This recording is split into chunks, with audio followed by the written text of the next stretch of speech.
चलिए फिर कंटिन्यू करते हैं एक्सरसाइज 8.4 लेक्चर नंबर 2। तो क्वेश्चन नंबर 3 से हम आगे बढ़ेंगे और उम्मीद है कि इससे पहले के जो सवाल हैं आपने अच्छी तरह से पढ़ लिए होंगे और समझ लिए होंगे और आपने ट्रिग्नोमेट्रिक आइडेंटिटीज़ को भी अच्छी तरह से याद कर लिया होगा, ऐसी मैं उम्मीद करता हूँ। तो ये जो क्वेश्चन है इसके बारे में ऐसे लिखा हुआ है इवेल्युएट, मतलब कि इसको सॉल्व करना है। तो इसको सॉल्व करने के लिए सबसे पहले मैं यहाँ पे पूरा क्वेश्चन लिख देता हूँ। तो इस सवाल में क्या है कि जो पिछली एक्सरसाइज थी जिसमें हमने कॉम्प्लीमेंट्री एंगल्स के बारे में पढ़ा था, पहले हम उनका इस्तेमाल करेंगे और उसके बाद एक्सरसाइज 8.4 की आइडेंटिटीज इसके अंदर लगाई जाएंगी। तो कॉम्प्लीमेंट्री एंगल का जब हम इस्तेमाल करते थे तो हम ये देखते थे कि इन दोनों में से किसी भी एक के अंदर हमें बदलाव करना पड़ेगा, चेंज करना पड़ेगा। ऐसे नीचे वाले जो दो हैं उनमें से भी किसी एक को चेंज करना पड़ेगा। तो फिलहाल मैं साइन स्क्वायर 63 डिग्री को ऐसे ही रहने देता हूँ, लेकिन ये जो साइन स्क्वायर 27 है इसे हम लिख देते हैं साइन स्क्वायर 90 माइनस 63 डिग्री। पिछली एक्सरसाइज में हमने ये पढ़ा था। इसके अलावा नीचे के जो दो दिखाई दे रहे हैं इनमें से भी एक को चेंज कर देते हैं। आगे वाले को चेंज करके देखता हूँ। कॉस स्क्वायर 17 को हम लिख देंगे cos square 90 minus 90 degree minus 73 degree. क्या माइनस करना है उसका आइडिया इस बराबर वाले से मिल जाएगा, प्लस कॉस स्क्वायर 73 डिग्री। इसके बाद क्या होगा, इसके बाद फॉर्मूला लग जाएगा साइन स्क्वायर 63 डिग्री ऐसे ही रहेगा। साइन 90 माइनस थीटा क्या होता है, कॉस थीटा। ठीक है, इसी तरह से नीचे कॉस 90 माइनस थीटा क्या होता है, साइन थीटा। स्क्वायर अगर लगाए तो स्क्वायर तो जरूर लगेगा, और प्लस कॉस स्क्वायर 73 डिग्री। तो हमने यहाँ पे जो फॉर्मूले इस्तेमाल किए हैं उनको लिख देते हैं। तो मैंने यहाँ पे दो जो फार्मूले लगाए हैं उनको लिख दिया। Sine 90 minus theta cos theta, ये हमने यहाँ पे लगाया sine 90 minus theta equal to cos theta, और cos 90 minus theta equal to sine theta. इसके बाद हम एक्सरसाइज 8.4 में जो हमने आइडेंटिटीज पढ़ी थी उनका इस्तेमाल करेंगे। हमने एक आइडेंटिटी पढ़ी थी इस तरह से, sign square theta plus cos square theta. अगर कहीं लिखा होगा तो हम उसे क्या लिख देंगे, 1 लिख देंगे। तो देखो ऊपर यही तो लिखा है, sign square theta plus cos square theta. ध्यान देने वाली बात यह है कि दोनों सेम होने चाहिए और साइन के और कॉस के दोनों के ऊपर स्क्वायर जरूर लगा हुआ होना चाहिए।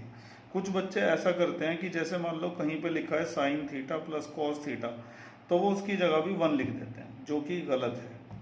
दोनों के ऊपर जब तक स्क्वायर नहीं लगा हुआ तब तक हम नहीं लिख सकते उसको 1 के इक्वल। ठीक है, और कुछ बच्चे ऐसा भी करते हैं, मान लो कहीं पे लिखा है साइन स्क्वायर ए प्लस कॉस स्क्वायर बी, तो वो उसकी जगह भी 1 लिख देते हैं।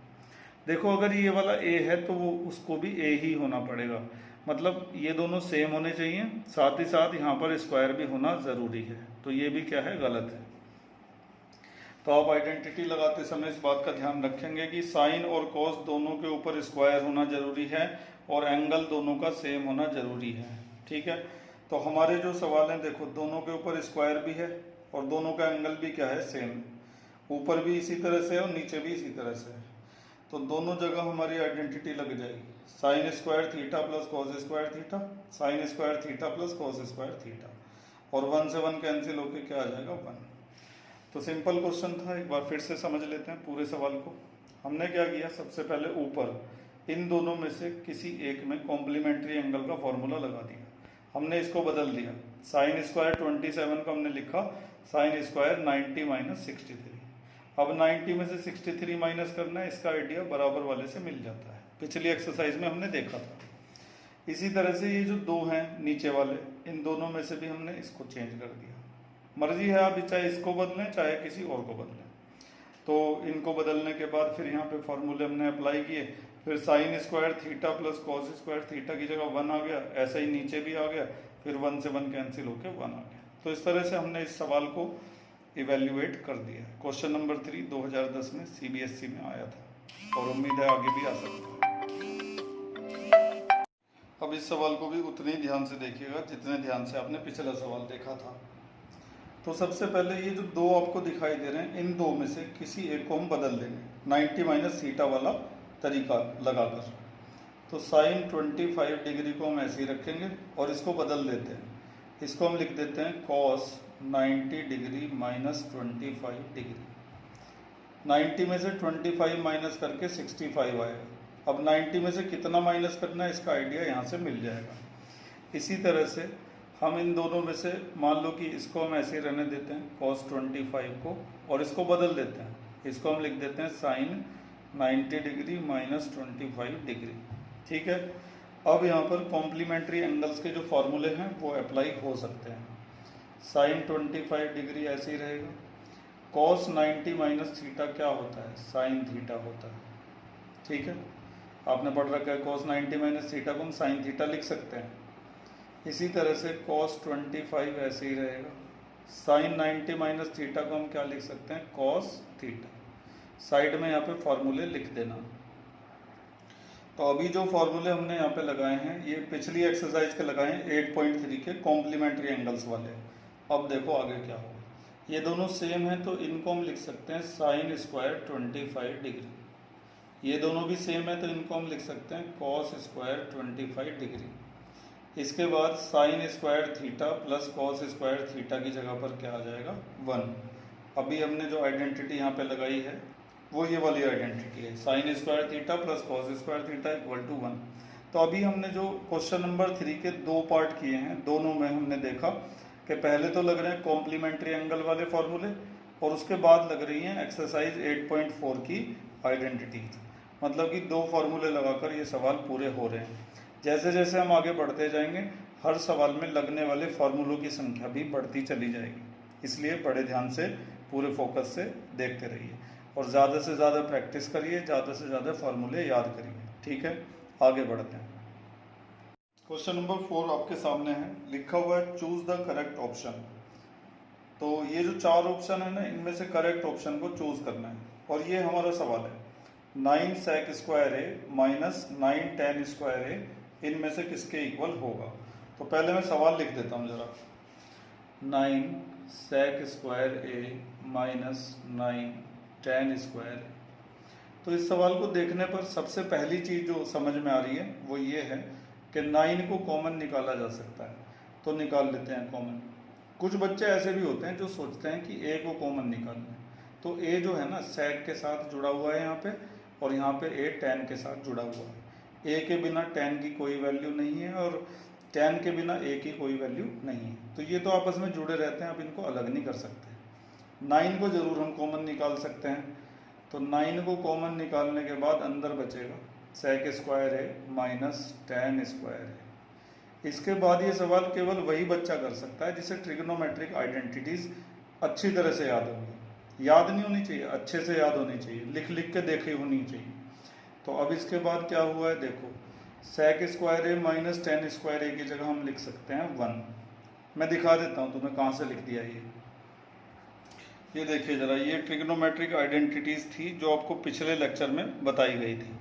तो अगर हम देखें ये वाली identity 1 plus tan square theta is equal to sec square theta, इसी को सॉल्व करके हमने ये वाली आइडेंटिटी लास्ट में बनाई थी कि अगर हम tan स्क्वायर थीटा को वहाँ पे ले जाते हैं तो sec square theta minus tan square theta बन जाएगा और इधर की साइड क्या रह जाएगा, 1 रह जाएगा। तो कहीं भी sec square theta minus tan square theta लिखा होगा तो उसकी जगह हम क्या लिख सकते हैं, 1 लिख सकते हैं। तो वही हमने किया है, हमने देखा कि sec square theta minus tan square theta है तो इसकी जगह हमने तुरंत 1 लिख दिया। लेकिन कब लिख पाएंगे, जब हमें याद होगा कि sec स्क्वायर में से tan स्क्वायर घटाने से 1 आता है। अब यहाँ पे फॉर्मूला भी लिख देता हूँ साइड में। इसके बाद 9 की 1 में मल्टीप्लाई होकर क्या आ जाएगा, 9 आ जाएगा। और अब देख लो कि कौन सा ऑप्शन करेक्ट है, बी वाला सही है। ठीक है, तो आंसर जो है हमारा क्या हो गया, बी हो गया। तो देखिए ट्रिग्नोमेट्री के सवाल तभी आसान हो सकते हैं जब आपको ट्रिग्नोमेट्रिक आइडेंटिटीज, ट्रिग्नोमेट्री के सारे फॉर्मूले अच्छी तरह से याद होंगे। ठीक है, फिर से सवाल को समझते हैं। ये हमारा सवाल था, हमने लिख दिया, फिर 9 को हमने कॉमन निकाल दिया, अंदर बचा sec स्क्वायर ए माइनस tan स्क्वायर ए। फिर इस पूरे की जगह हमने क्या लिख दिया, 1 लिख दिया क्योंकि आइडेंटिटी होती है। फिर 9 की 1 में मल्टीप्लाई होकर 9 आ गए। उम्मीद है कि सवाल को आप अच्छी तरह से समझ गए होंगे। आगे बढ़ते हैं। अब हमारे सामने है क्वेश्चन नंबर 4 का पार्ट सेकेंड। तो ये भी, इसमें भी हमें सही ऑप्शन को चूज करना है और ये हमारा सवाल है। तो पहले सवाल को मैं यहाँ पे लिखता हूँ। सवाल को लिखने के बाद अब आपको ये सोचना है कि अगर आपको ऐसा सवाल मिलता है तो आप किस तरह से सॉल्व करेंगे। देखिए, ये ट्रिग्नोमेट्रिक रेशोज लिखे हैं, tan theta, sec theta, cot theta और कोसेक थीटा। पिछले लेक्चर में हमने ये समझा था कि एक ट्रिग्नोमेट्रिक रेशो को दूसरे ट्रिग्नोमेट्रिक रेशो में कैसे कन्वर्ट किया जा सकता है। तो उसी कॉन्सेप्ट का इस्तेमाल करते हुए हम क्या करेंगे कि जितने भी ट्रिग्नोमेट्रिक रेशो यहाँ पे दिखाई दे रहे हैं उन सबको ब्रेक कर देंगे साइन और कॉस में। हमेशा जब भी ट्रिग्नोमेट्री के सवाल किए जाएंगे तो जो भी ट्रिग्नोमेट्रिक रेशो में दिखाई देंगे 95% केसेस में उनको साइन और कॉस में ब्रेक कर दिया जाएगा। साइन और कॉस में इसलिए ब्रेक कर दिया जाता है क्योंकि इनकी आइडेंटिटीज़, इनके फार्मूले हमें ज़्यादातर याद रहते हैं, हम इनसे ज़्यादा फेमिलियर होते हैं। और अगर कोई सवाल हमारा साइन और कॉस में बदला हुआ है तो उससे हम अपने सवाल को ईजिली कर सकते हैं। इसीलिए ट्रिग्नोमेट्री के सवाल जब भी करते हैं तो पहली कोशिश ये रहती है कि जो भी दे रखा है उसको साइन और कॉस में ब्रेक कर दिया जाए। तो कैसे ब्रेक करेंगे, ध्यान से देखिएगा। 1 तो ऐसे ही रहेगा, टैन थीटा की जगह पर लिख दिया जाएगा sign theta upon cos theta, और सेक थीटा की जगह लिख दिया जाएगा 1 अपॉन कॉस थीटा। ये सब आपको बताया जा चुका है। टैन थीटा को sign theta upon cos theta लिख सकते हैं, और कॉस जो है वो सेक का क्या होता है, रेसिप्रोकल, इसलिए सेक थीटा को 1 अपॉन कॉस थीटा लिखा जा सकता है। यहाँ पर 1, कॉट थीटा जो है वो टैन का रेसिप्रोकल होता है। अगर टैन को आप साइन अपॉन कॉस लिख रहे हैं तो कॉट को आप लिखेंगे कॉस अपॉन साइन। इसी तरह से कोसेक जो है वो साइन का रेसिप्रोकल होता है, इसे हम लिख सकते हैं 1 अपॉन साइन थीटा। तो इस तरह से हमने क्या किया, टैन को साइन और कॉस में ब्रेक कर दिया, सेक को भी कॉस में ब्रेक कर दिया, कॉट को भी ब्रेक कर दिया, और कोसेक को भी साइन में ब्रेक कर दिया। तो पहला स्टेप यही होता है कि ऐसे सवाल जब भी दिखें आपको इस टाइप के ट्रिग्नोमेट्रिक रेशो से भरे हुए, तो उनको आप कोशिश करिए साइन और कॉस में ब्रेक करने की। पहला स्टेप ये होता है। इसके बाद दूसरा स्टेप क्या होगा वो देखिए। दूसरा स्टेप, इस तरह के सवालों में हमेशा एलसीएम होता है। हमेशा इस तरह के सवालों में एलसीएम लिया जाता है। तो अभी इस वाले ब्रैकेट में एलसीएम आ जाएगा कॉस थीटा, और उस वाले ब्रैकेट में एलसीएम आ जाएगा साइन थीटा। बड़े ध्यान से देखिएगा, आप ट्रिग्नोमेट्री का पहला सवाल देख रहे हैं जिसे मैं बेहतर सवाल कह सकता हूँ। तो इधर हमने एलसीएम लिया था कॉस थीटा और उधर हमने एलसीएम लिया sine theta. Cos theta LCM लिया जाएगा तो इस कॉस थीटा की 1 में मल्टीप्लाई हो जाएगी और आ जाएगा कॉस थीटा। कॉस थीटा से कॉस थीटा कट जाएगा तो आएगा साइन थीटा। इसी तरह से कॉस थीटा से कॉस थीटा कैंसिल, 1 बचेगा, 1 की उसमें मल्टीप्लाई करेंगे तो 1 आ जाएगा। मतलब यहाँ पे हमने एलसीएम लिया है। बेसिक चीजें जो एलसीएम की होती हैं इस तरह की, कि मान लो कि हमें ऐड करना है 1 प्लस 1 अपॉन 3 को ऐड करना है, तो कैसे करेंगे, 3 ऐसी, 3 की 1 में हो जाएगी और ये वाला 1 ऐसी आ जाए। तो बिल्कुल यही चीज इधर भी की गई है। यहाँ पे साइन थीटा इसमें मल्टीप्लाई हो जाएगा, कॉस थीटा साथ में लिखा हुआ है और -1। इसके बाद क्या होगा, ध्यान से देखना, sine theta into cos theta, इसको लिखा जा सकता है। साइन थीटा को आगे लिख लो, कॉस थीटा को पीछे लिख दो। फर्क तो कुछ नहीं पड़ता लेकिन अच्छा लगता है ऐसे लिखना। ऊपर बड़े ध्यान से देखना, ऊपर वालों की इन तीनों में मल्टीप्लाई कर सकते हो, लेकिन अगर थोड़े स्मार्ट तरीके से करोगे तो होगा क्या वो देखो जरा। अगर हम इस पूरे को a मान लें और इस पूरे को मान लें b, तो ये बन गया a प्लस बी और ये बन गया a माइनस बी। तो a प्लस बी और a माइनस बी का फॉर्मूला यहाँ पे लग जाएगा। क्या फॉर्मूला होता है a plus b a minus b का, तुम्हारे बोलने से पहले मैंने लिख दिया है। a plus b into a minus b का फॉर्मूला होता है a square minus b square. तो a प्लस बी, अब इसे t मत समझ लेना, ये 1 है, ठीक है। a प्लस बी और a माइनस बी, तो क्या फॉर्मूला बनेगा, a स्क्वायर। तो पहले तो a लिख देता हूँ, साइन थीटा कॉस थीटा को हमने a मान रखा है, a square minus b square. देखो ये पूरा को, क्योंकि एक जैसे है ना, तो इस पूरे को a मान लिया और ये b हो गया, a plus b a minus b, a square minus b square. मेरे ख्याल से समझ में आ जाना चाहिए, और अगर नहीं समझ में आया तो इसकी सीधे सीधे उसमें मल्टीप्लाई कर देना, ठीक है। आगे बढ़ते हैं। अब हम यहाँ पर a प्लस बी के होल स्क्वायर का फॉर्मूला लगा देंगे। सबसे पहले लिखेंगे a स्क्वायर और उसके बाद बी स्क्वायर, फिर 2a और b। ये जो 2ab वाला हिस्सा होता है इसे कहीं कहीं बीच में भी लिखा जाता है, तो उससे कोई फर्क नहीं पड़ता, आप इसे बीच में लिखो, पीछे लिखो, कहीं भी लिखो। तो a square plus b square plus 2ab। एक और बात मैं बता देना चाहता हूँ कि देखो साइन स्क्वायर थीटा लिखना या फिर साइन थीटा का होल स्क्वायर लिखना, दोनों एक ही बात होती है, ठीक है। तो a square plus b square plus 2ab इसके अंदर लगा दिया और वो 1 का स्क्वायर 1 ही रहेगा, और नीचे जो चल रहा है वो ऐसे ही चलता रहेगा, साइन थीटा और कॉस थीटा। बढ़ते हैं आगे। अब देखो यहाँ पर आइडेंटिटी अगर तुम्हें याद आ रही हो, sign square theta plus cos square theta, तो इस पूरे की जगह क्या आ जाएगा, 1 आ जाएगा। तो ऐसे अगर आइडेंटिटी याद रहती है ना तो एकदम से उनको लगा दिया जाता है, और याद नहीं होती तो फिर आप ट्रिग्नोमेट्री के सवाल का कुछ नहीं बिगाड़ सकते, फिर तो अपना ही बिगड़ेगा तुम्हारा, जो भी बिगड़ेगा। तो sign square theta plus cos square theta की जगह हमने क्या लिख दिया, 1 लिख दिया, ठीक है। मैं साइड में यहाँ पे लिखता हूँ आइडेंटिटी जो लगाई है। इस तरह से साइड में आइडेंटिटी लिखना जरूरी होता है, लेकिन एग्जाम में अगर कम टाइम है तो मैं सलाह दूंगा कि आइडेंटिटी मत लिखना, लेकिन टाइम भरपूर है तो आइडेंटिटी जरूर लिखना। 1 से 1 हो जाएगा कैंसिल, अब आएगा 2 साइन थीटा कॉस थीटा, और नीचे क्या है, साइन थीटा और कॉस थीटा, फिर इससे ये कैंसिल हो जाएगा तो कितना आ जाएगा, 2 आ जाएगा, ठीक है। अब देखते हैं ऑप्शन कौन सा करेक्ट है। ये रहे ऑप्शन, ग्रीन कलर से सबसे ऊपर देखो, यानी कि सी वाला ऑप्शन करेक्ट है। तो आंसर में मैं लिख देता हूँ, आंसर जो है वो हो गया सी, ठीक है। एक बार फिर से पूरे सवाल को समझते हैं, बेहतरीन क्वेश्चन था, और ये पहला सवाल था अपनी वैरायटी का। तो ये सवाल था और हमें सेलेक्ट करना था कौन सा ऑप्शन सही है, इसकी वैल्यू इन सब में से किसके बराबर है। तो सबसे पहले तो हमने क्वेश्चन को लिख दिया, इसके बाद मैंने तुम्हें समझाया था कि ये ट्रिग्नोमेट्रिक रेशोज हैं। कोशिश करना कि ट्रिग्नोमेट्रिक रेशोज को सबको किसमें ब्रेक कर दो, साइन और कॉस में। साइन और कॉस में इसलिए ब्रेक किया जाता है क्योंकि इनमें सवाल को करना आसान होता है।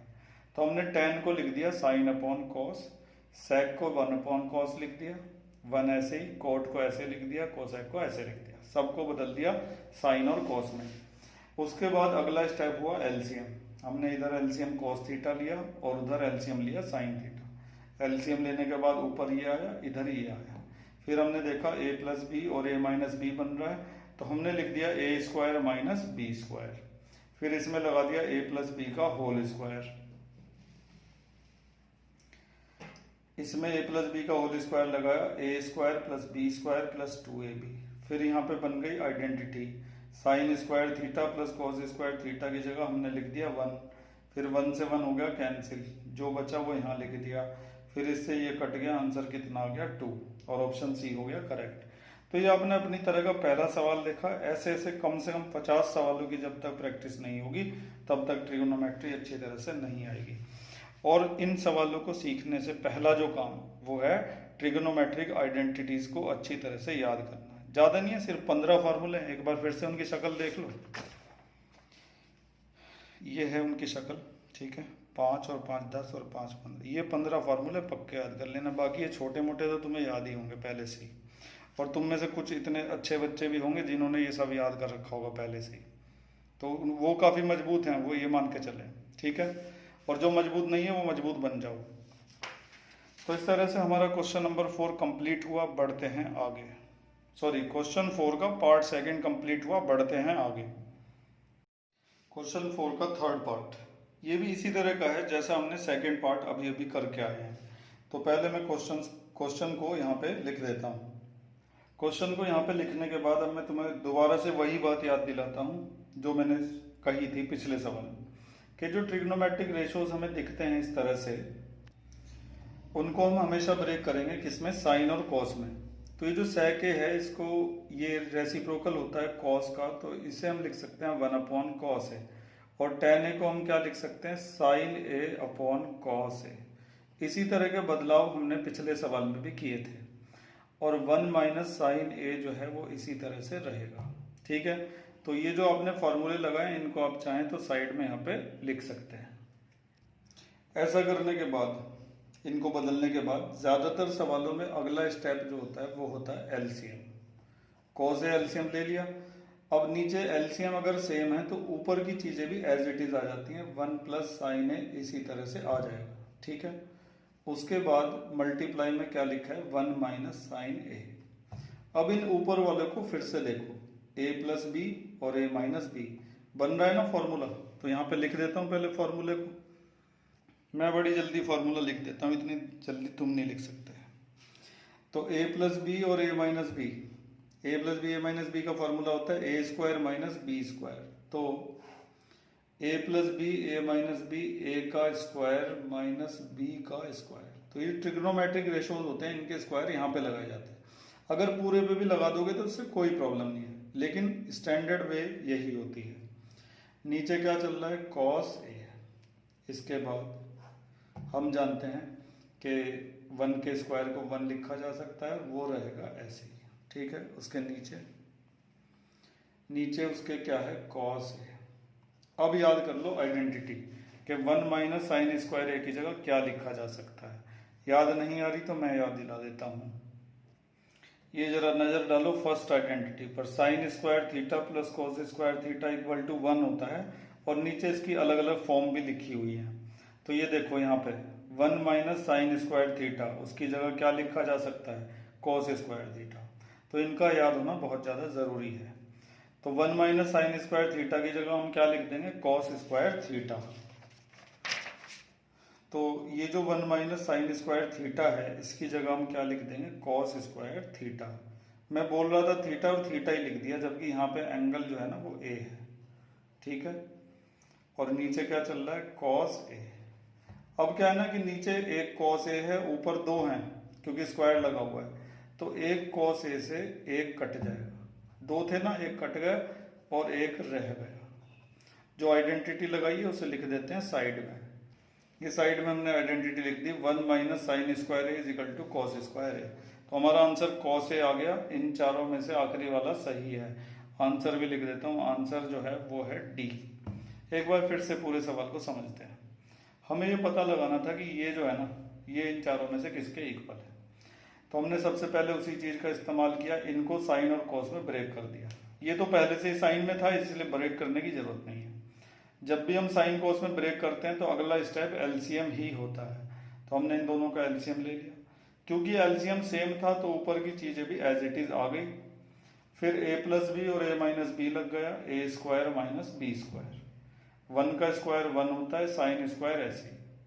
फिर 1 माइनस साइन स्क्वायर ए की जगह क्या लिख दिया, कॉस स्क्वायर है, इस फार्मूले के अकॉर्डिंग। फिर कॉस ए से ये कट गया, 2 थे, एक कट गया, एक रह गया, ठीक है। तो इस तरह से देखा जाए तो इस एक सवाल में कितने फार्मूले लगे, एक तो ये लगे रेसिप्रोकल वाले, और एक ये लगा एल्जेब्रिक आइडेंटिटी, और एक ये लगा ट्रिग्नोमेट्रिक आइडेंटिटी। तो रेसिप्रोकल वाले लगे, एल्जेब्रिक आइडेंटिटी लगी, ट्रिग्नोमेट्रिक आइडेंटिटी लगी, ठीक है।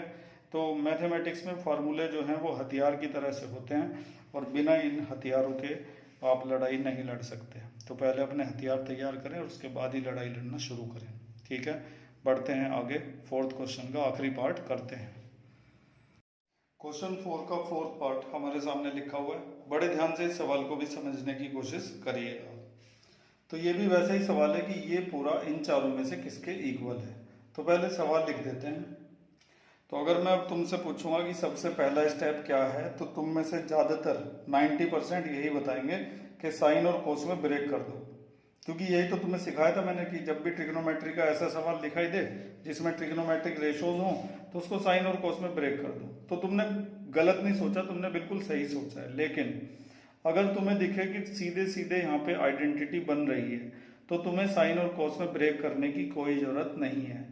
मुझे यहाँ पे साफ दिखाई दे रहा है ऊपर भी और नीचे भी दोनों जगह ट्रिग्नोमेट्रिक आइडेंटिटी बन रही है। पहले मैं तुम्हें आइडेंटिटी दिखा देता हूँ जरा। देखो, एक तो ये होता है कि 1 प्लस tan स्क्वायर ए को लिखा जा सकता है क्या, sec स्क्वायर ए। और 1 प्लस कॉट स्क्वायर ए को क्या लिखा जा सकता है, कोसेक स्क्वायर ए। तो ऊपर वाले की जगह आ जाएगा sec स्क्वायर ए और नीचे वाले की जगह आ जाएगा कोसेक स्क्वायर ए। तो सीधे सीधे आइडेंटिटी बन रही है, इसलिए मैं यहाँ पे आइडेंटिटी लिख देना चाहता हूँ। आपको दिखा भी देता हूँ एक बार। ये देखो 1 + tan स्क्वायर ए की जगह sec स्क्वायर ए और 1 + cot स्क्वायर ए की जगह cosec स्क्वायर ए। तो इसकी जगह पर क्या आ जाएगा sec स्क्वायर ए, और ये जो नीचे वाला है इसकी जगह क्या आ जाएगा cosec स्क्वायर ए। इसके बाद क्या होगा, देखो साइन कोस में तो ब्रेक करना ही पड़ेगा, शुरू में नहीं किया तो बाद में करना पड़ेगा, लेकिन करना जरूर पड़ता है। ये जो sec स्क्वायर ए होता है ये cos का रेसिप्रोकल होता है, इसलिए हम इसे लिख सकते हैं 1/cos स्क्वायर ए। ऐसे ही cosec जो है वो साइन का रेसिप्रोकल होता है, इसे हम लिख सकते हैं 1/sin स्क्वायर ए। साइड में लिख देते हैं यहाँ पे। तो इस तरह से मैंने इनको साइड में लिख दिया है, ठीक है। इसके बाद क्या होगा कि ये तो जाएगा सबसे ऊपर और ये आ जाएगा नीचे, ठीक है। साइन स्क्वायर ए ऊपर चला गया और cos स्क्वायर ए आ गया नीचे। एक और इसके बाद ट्रिग्नोमेट्री का फॉर्मूला लग जाएगा, साइन ए अपॉन cos ए क्या हो जाता है tan ए, और क्योंकि स्क्वायर लगा है तो इसके ऊपर भी स्क्वायर लग जाएगा। तो इसे भी साइड में लिख दो कि sine theta upon cos theta is equal to tan theta. अब देखो एक तरफ तो सवाल चलता है, एक तरफ फार्मूले चलते हैं, हर स्टेप में फार्मूले लगते हैं। तो अब तो आपको फार्मूलों की और आइडेंटिटीज की इम्पोर्टेंस समझ में आ गई होगी मेरे ख्याल से। अब भी समझ में नहीं आई तो फिर बहुत गलत कर रहे हो, बहुत देर हो जाएगी फिर। तो सवाल सिंपल था, आंसर आ चुका है। tan स्क्वायर ए किससे मैच करता है, डी पार्ट से। आंसर हो गया डी। एक बार फिर से देखते हैं। तो हमारा सवाल यहाँ से शुरू होता है। वैसे तो हम साइन और कॉस में ब्रेक करते हैं, लेकिन हमें सीधे सीधे आइडेंटिटी दिख रही थी, हमने सीधे आइडेंटिटी लगा दी। 1 + tan स्क्वायर ए की जगह sec स्क्वायर ए और 1 + cot स्क्वायर ए की जगह cosec स्क्वायर ए। फिर हमने इनको साइन और कॉस में ब्रेक कर दिया इनका इस्तेमाल करते हुए। ये ऊपर चला गया, ये नीचे आ गया। साइन अपॉन कॉस की जगह हमने क्या लिख दिया tan, इसका इस्तेमाल करते हुए। और यही हमारा आंसर है। उम्मीद है कि आज जो पढ़ाया सब समझ में आ गया होगा। ज़्यादा समझने के लिए आपको ज़्यादा मेहनत करनी होगी। फॉर्मूले, आइडेंटिटी सब अच्छी तरह से याद करना पड़ेगा और जम के प्रैक्टिस करनी पड़ेगी। मैथ्स जब भी पढ़ना होता है तो कॉपी और पेन हाथ में होना चाहिए। मैथ्स कभी भी हवा में नहीं पढ़ा जाता। हवा में मैं तुम्हें नहीं पढ़ा सकता, मैं लिख के ही पढ़ाता हूँ उसके ऊपर। तो जब भी मैथ्स की प्रैक्टिस करें तो लिख लिख कर प्रैक्टिस करें सवालों को। लिखो मिटाओ, लिखो मिटाओ, स्लेट होती है ना, उस पर लिखो और मिटाओ, लिखो और मिटाओ, इस तरीके से करो, ठीक है। या फिर वाइट बोर्ड ले सकते हो। प्रैक्टिस ऐसी होनी चाहिए, लिखो और मिटाओ, इकट्ठे नहीं करने, लिखते रहो मिटाते रहो। चलो खैर, तो आज बस इतना ही करते हैं, बाकी मिलेंगे अगले लेक्चर में। तब तक इसकी अच्छी तरह से प्रैक्टिस कर लीजिएगा। Thank you. उम्मीद है कि सब समझ में आ गया होगा, और अगर कुछ कमी रह गई है तो कमेंट्स में ज़रूर लिखा करें ताकि अगली वीडियो में उसका सुधार किया जा सके। और कोई प्रॉब्लम भी आती है तो भी आप मुझे कमेंट्स में लिख सकते हैं या फिर मुझे व्हाट्सएप मैसेज भेज सकते हैं मेरे नंबर पर। डिस्क्रिप्शन में मैंने नंबर दे रखा है, ठीक है। और अगर आपने चैनल सब्सक्राइब नहीं किया हुआ है तो सब्सक्राइब ज़रूर कर लीजिए ताकि समय समय पर आपको मैथ और साइंस की इसी तरह की इन्फॉर्मेटिव वीडियो मिलती रहे। Thank you.